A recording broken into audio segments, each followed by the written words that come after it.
Good morning everyone. आज की जो हमारी क्लास रहेगी वो रहेगी 6 अप्रैल के करंट अफेयर्स की। चलिए फिर करते हैं अपनी क्लास को शुरू। पहले क्वेश्चन में पूछा गया हाल ही में जो उत्कल दिवस है ये कब मनाया गया है। तो उत्कल दिवस जो है 1 अप्रैल को मनाया जाता है। 1 अप्रैल को उड़ीसा राज्य में उड़ीसा दिवस या उत्कल दिवस के रूप में मनाते हैं। बोल सकते हैं आप 1 अप्रैल को उड़ीसा का दिवस मनाया जाता है या उत्कल दिवस मनाया जाता है। ये जो दिन है वो 1936 में तत्कालीन बिहार और उड़ीसा प्रांत से अलग होकर और मद्रास जो प्रेसिडेंसी थी उसके कोरापुट और गंजाम जिले को मिलाकर एक अलग राज्य बनाया गया जिसका नाम था उड़ीसा। उस टाइम पे इसका नाम था उड़ीसा।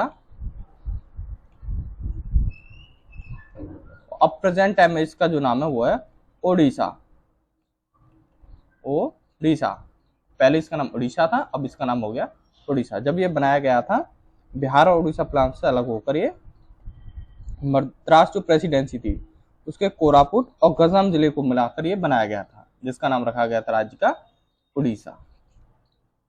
क्लास अच्छी लगा कर लाइक शेयर जरूर कर लिया करो और सब्सक्राइब भी कर लिया करो। डेली जो हमारी करंट अफेयर्स की क्लास होती रहती है वो आपके पास आती रहे। चलिए अब चलते हैं नेक्स्ट क्वेश्चन पे। नेक्स्ट क्वेश्चन की बात करें तो इसमें पूछा गया हाल ही में यूथ बॉक्सिंग वर्ल्ड कप 2024 ये भारतीय दल में कितने पदक इन्होंने जीते हैं। तो इन्होंने जीते हैं 26 पदक। 26 पदक यूथ बॉक्सिंग वर्ल्ड कप 2024 में जो भारतीय दल है इन्होंने ये हासिल किए हैं 26 पदक। चलिए चलते हैं अब नेक्स्ट क्वेश्चन पे। नेक्स्ट क्वेश्चन की बात करें तो हाल ही में कौन सा देश आंशिक रूप से यूरोप के शेंगेन यात्रा क्षेत्र में शामिल हो गया है। तो ये हुआ है रोमानिया और बुल्गारिया। ये उपयुक्त दोनों रोमानिया और बुल्गारिया जो है ये आंशिक रूप से यूरोप के शेंगेन यात्रा क्षेत्र में ये शामिल हो गए हैं।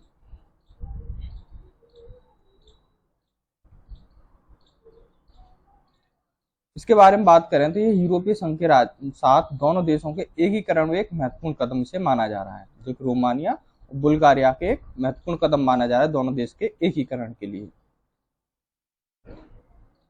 वर्षों की बातचीत के बाद ये दोनों जो देश हैं ये हवाई और समुद्री मार्ग से आने वाली यात्रियों को अब शेंगेन क्षेत्र या निःशुल्क पहुंच प्रदान यानी प्राप्त ये करेंगे। जो करेंगे रोमानिया और बुल्गारिया, ठीक है ना। इसके लिए क्षेत्र में शामिल हुए हैं ये शेंगेन यात्रा क्षेत्र में। चलिए चलते हैं नेक्स्ट क्वेश्चन पे। नेक्स्ट क्वेश्चन की बात करें तो हाल ही में किसने पीआईबी के प्रधान महानिदेशक के रूप में कार्यभार संभाला है। पीआईबी के प्रधान महानिदेशक के रूप में सैफ अली शरण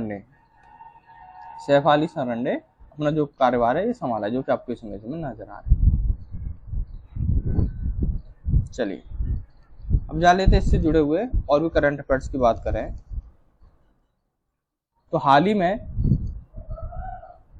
जीवी दाम वर्मा इन्होंने FICCI के महिला संगठन के अध्यक्ष के रूप में कार्यभार संभाला है। जो संभाला है जीवदाम वर्मा ने। नेक्स्ट की बात करें तो ATMA के नए अध्यक्ष जो बने वो अनंत बनी। नेक्स्ट की बात करें तो ICC एथलीट समिति के सह अध्यक्ष के रूप में PR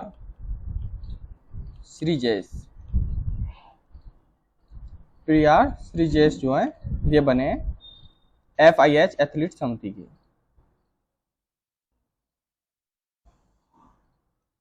FIH बात करें ICC के। ICC एथलीट पैनल में शामिल होने वाले पहले बांग्लादेशी एम्पायर जो है वो बने सरफुद्दीला इन्हें शाहिद।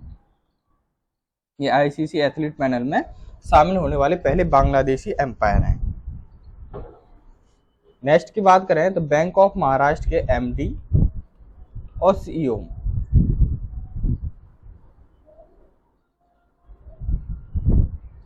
तो ये क्या गया है जो सक्सेना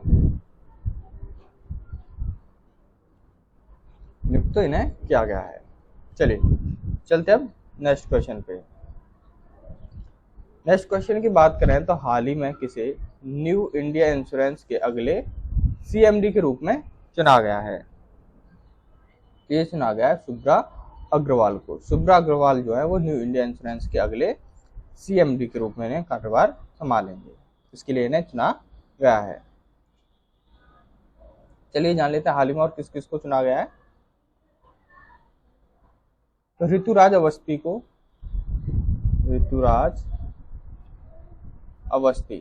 ऋतुराज अवस्थी को लोकपाल के न्यायिक सदस्य के रूप में इन्हें नियुक्त किया गया है। लोकपाल के न्यायिक सदस्य के रूप में ऋतुराज अवस्थी को नियुक्त किया गया है। नेक्स्ट की बात करें तो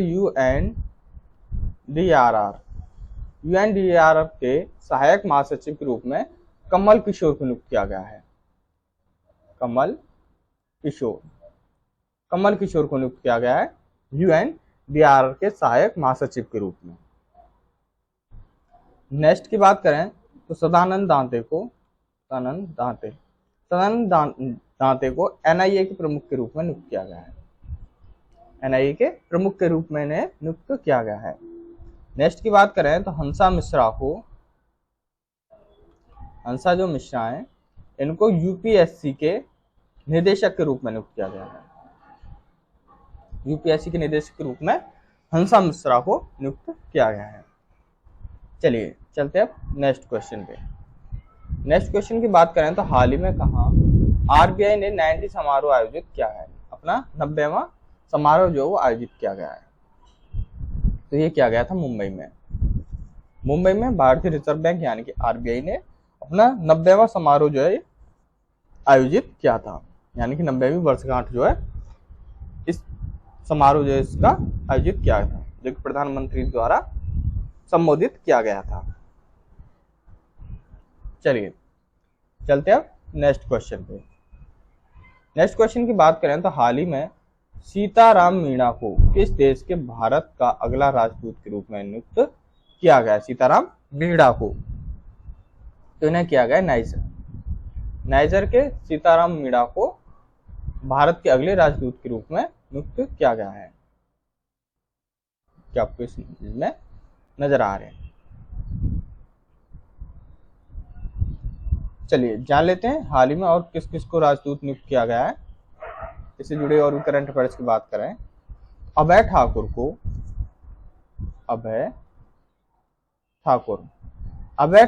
को म्यांमार के राजदूत के रूप में नियुक्त किया गया है। म्यांमार में भारत के राजदूत के रूप में नियुक्त किया गया है अभय ठाकुर को।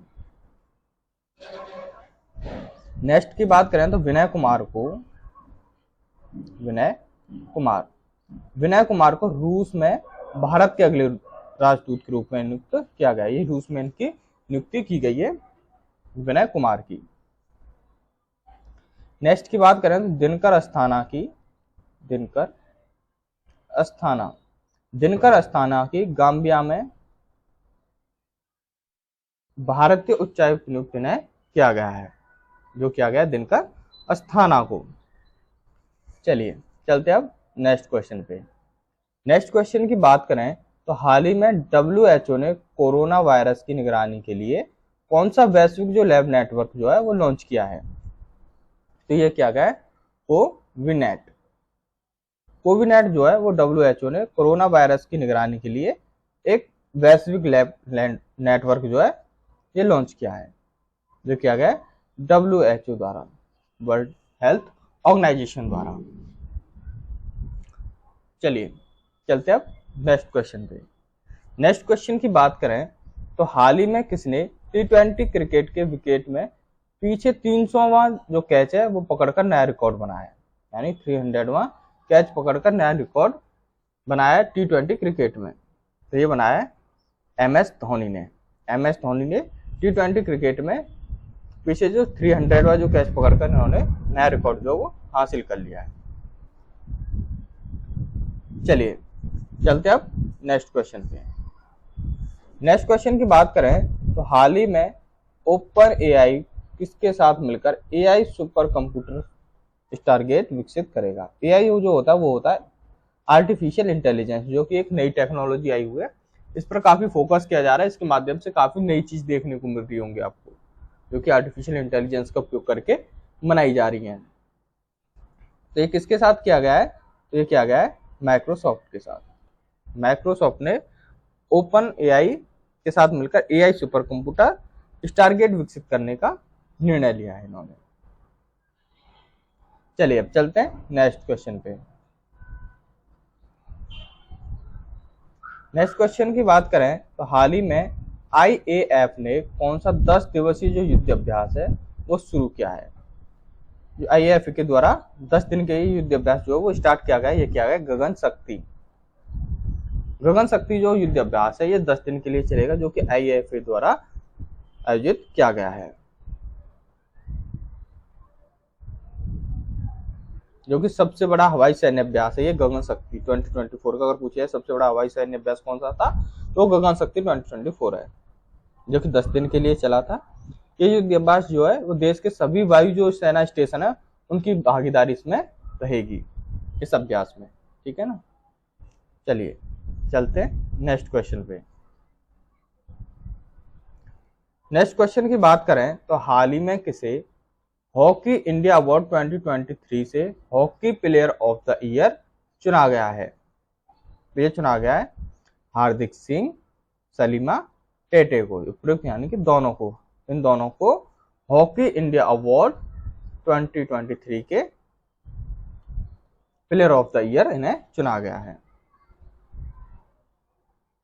चलिए चलते अब नेक्स्ट क्वेश्चन पे।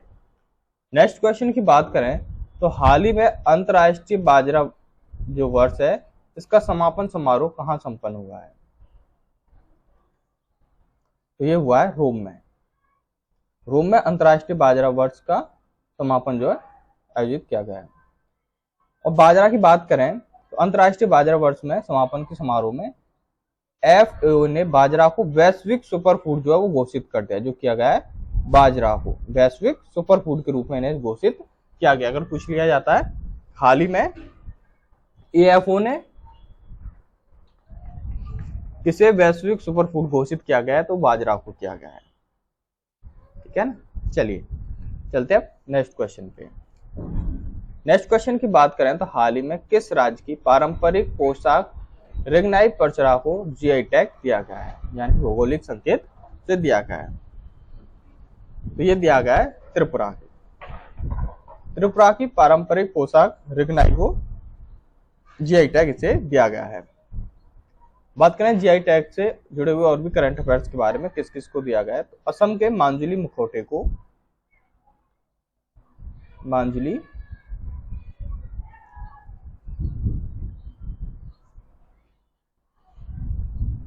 एक मिनट,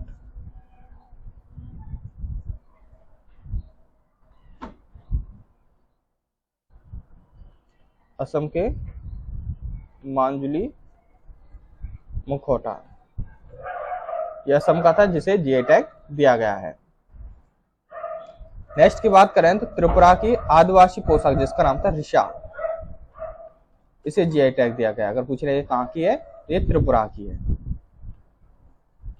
त्रिपुरा की आदिवासी पोशाक है जिसका नाम है रिशा, इसे जीआई टैग दिया गया है। नेक्स्ट की बात करें तो उड़ीसा की सिल्वर फिलिग्री, उड़ीसा की सिल्वर फिलिग्री को जीआई टैग दिया गया, ये उड़ीसा की है। नेक्स्ट की बात करें तो अयोध्या के बेसन के लड्डू को जीआई टैग दिया गया है, बेसन के लड्डू को जीआई टैग दिया गया है, वो जो कि अयोध्या का है। नेक्स्ट की बात करें तो उड़ीसा की डोंगरिया कॉर्न शॉल को इसे जीआई टैग दिया गया है। तो हाल ही में इन सभी को भी जीआई टैग दिया गया, जैसे असम के मांजुली मुखौटे को और पांडुलिपि पेंटिंग को जीआई टैग दिया गया। त्रिपुरा के आदिवासी पोशाक जिसका नाम था रिशा, इसे जीआई टैग दिया गया। उड़ीसा की सिल्वर फिलिग्री को जीआई टैग दिया गया। अयोध्या के बेसन के लड्डू को जीआई टैग दिया गया और उड़ीसा के डोंगरिया कोशोल को भी जीआई टैग दिया गया। तो ये हाल ही में जीआई टैग दिए गए थे। क्लास अच्छी लगे लाइक शेयर जरूर करना और सब्सक्राइब भी कर लिया करो, जो डेली करंट अफेयर्स की क्लास है वो आपके पास आती रहे। धन्यवाद मेरे चैनल में जुड़े रहने के लिए।